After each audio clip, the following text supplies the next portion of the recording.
I'm going to go to 12 and 12 today to get our topic, okay? And it's going to be discussing the benefits of step 5, okay? I guess first I'll kind of start with the warning of skimping on step 5. In the big book, and all I'm talking about here is, we have the procedure of how to write it, who bugs you, why, what it affects, how I've done what I'm with them for doing, my part, fear inventory, personal relations inventory, get out, that's all cool, necessary, and great. But I think the thing that I've noticed over the years is the oral part of step 5, where we share the things that we've hidden. They call them, in the big book, they say, I hope they'll never see the light of day. So the term we termed it deep, dark secrets that we don't share. In the 12 and 12, it says, I hope they'll go to the grave with us. So we call it take to the grave stuff at the end of our 5th steps. Or the beginning, whichever you want to.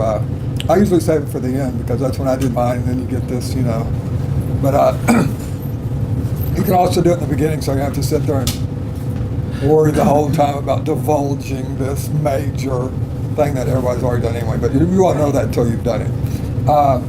But in here, now in the 12 and 12, it says time after time, newcomers, which gives you an idea of when you should be on that step, by the way, have kept to themselves certain facts about their lives.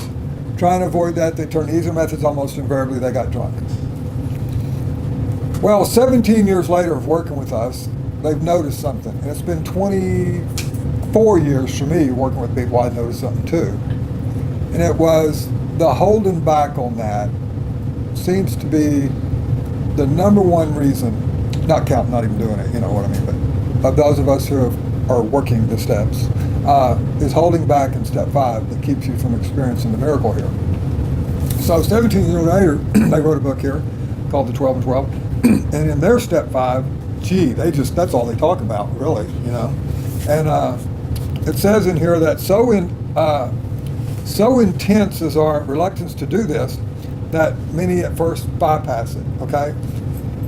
Now in here it says, few attitudes has caused more trouble than holding back on step 5. Now this isn't necessarily the written part of it. This is the oral part of it, okay? That you'll find in the 5th step in the big book. This is the 5th step in the 12 and 12. It says, some people are unable to stay sober at all. Just never will be able to stay sober. Others will relapse periodically. They call themselves chronic relapsers until they really clean house. Then it says even AA old-timers, sober for years, pay dearly for skipping on this step. They will tell how they tried to carry the load alone, how much they suffered from irritability, anxiety, remorse, and depression. That's what you can look forward to by holding back on step 5. Now I guess some old timers can live like that. I guess it'll take probably some medication too. But some of us won't be able to stand that condition. We'll go back to what will relieve that. It says they start talking about other people too, which is simply the discharge of pain. Now, it says at the bottom of this that most of us would declare that without a fearless admission of our defects to another human being, we could not stay sober. Here's why. It seems plain that the grace of God will not enter to expel our obsession until we do that. We're talking about rigorous honesty here, okay? And not just cash register honesty. We're talking about deep down, getting real and exposing ourselves to one another. Then this is the topic. What are we likely to receive from step 5? For one thing, we shall get rid of that terrible sense of isolation we've always had. Almost without exceptions, alcoholics are tortured by loneliness. Or if anybody knows loneliness, I believe it's us. I'm talking about, and it doesn't say we get lonely, it says we're tortured by loneliness. I agree. I'm talking about the kind of loneliness where you're laying in bed with your partner right next to you and you feel alone. Or you get into a room full of people and you feel alone, just tortured by it. It says, even before our drinking got bad and people began to cut us off, nearly all of us suffered the feeling that we didn't quite belong. It's as if I can remember walking down the halls of school way before I ever took a drink, thinking, y'all have directions on how to live life. I missed the meeting. And then my next problem started. I can't ask you for them because then you'd know I didn't have them. And I'd walk around sometimes thinking, when are they going to come from Mars and pick me up? Either we were shy and dared not draw near others. Some of us, I know I had that shy thing. It was so shy that it physically hurts. Or we were noisy, good people craving attention and companionship. Probably the same problem coming out a different way. There was always that mysterious barrier that we could neither surmount nor understand. Yeah, not only did I know not what the answer was, I'm not sure I knew what the question was, you know what I mean? It was as if we were actors on stage, suddenly realizing we didn't know a single line of our part. That's one reason we loved alcohol or drugs so well. It did let us know our part. Then it boomeranged on us. Then we were struck down and left in terrified loneliness. I start out with tortured by loneliness. I find an answer, drugs and alcohol. It quits working. Now I am in terrified loneliness. Ugh. When we reached AA for the first time in our lives, we stood among people who seemed to understand. The sense of belonging was tremendously exciting.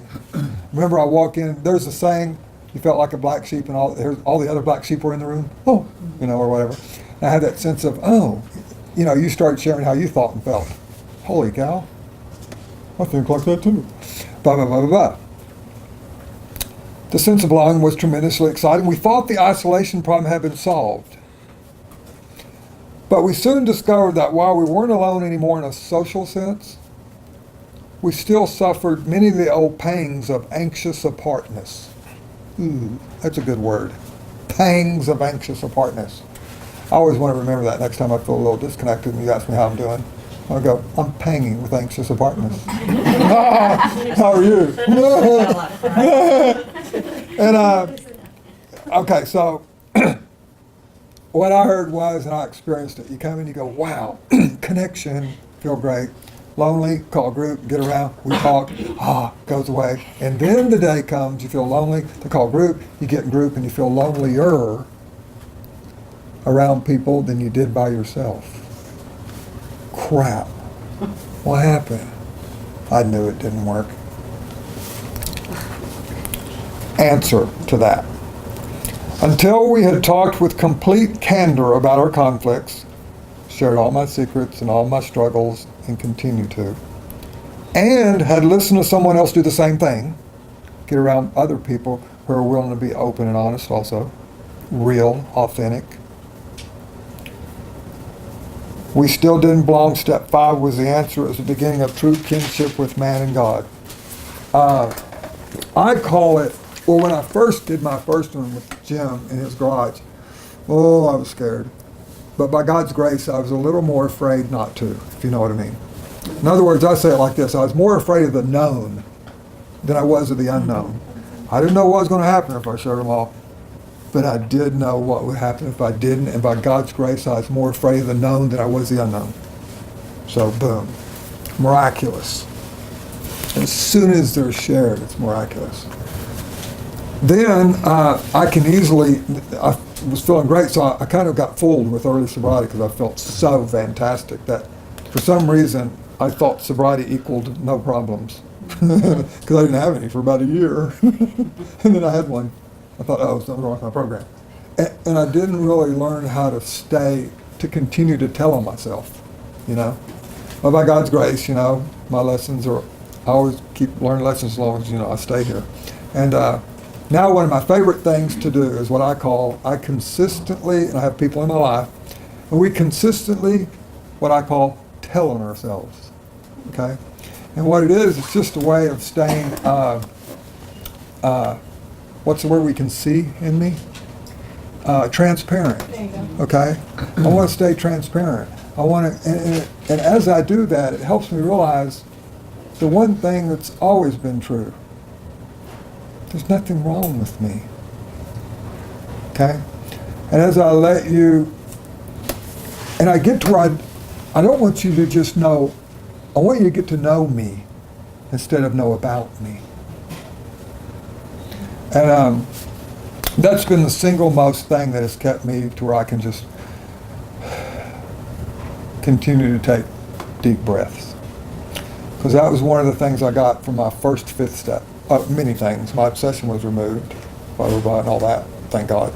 But one thing I noticed was I took a deep breath after it. When I took it, I think I realized I'd been living basically my whole life taking half breaths. Kind of living like waiting for the next shoe to drop, maybe. Things like that, or that you'd find, or whatever. But it's been very comforting. And now I believe that I do have what they talk about in the 12 and 12. If I practice these principles, I'll get four things. The obsession removed, and the sufferer is enabled to be happy, useful, and whole. And the gift of that is, through practicing it, it's just become a lifestyle for me. It's such a lifestyle that when people go, hey, do you still have to read the book? I'll go, I have to think about it for a minute. And I'll go, oh yeah, I read it yesterday. Yeah, I still read it. And then they go, you still pray all the time? Well, oh yeah, I do. Uh-huh. You still got to make all those meetings and stuff? What? Oh, well, let's see.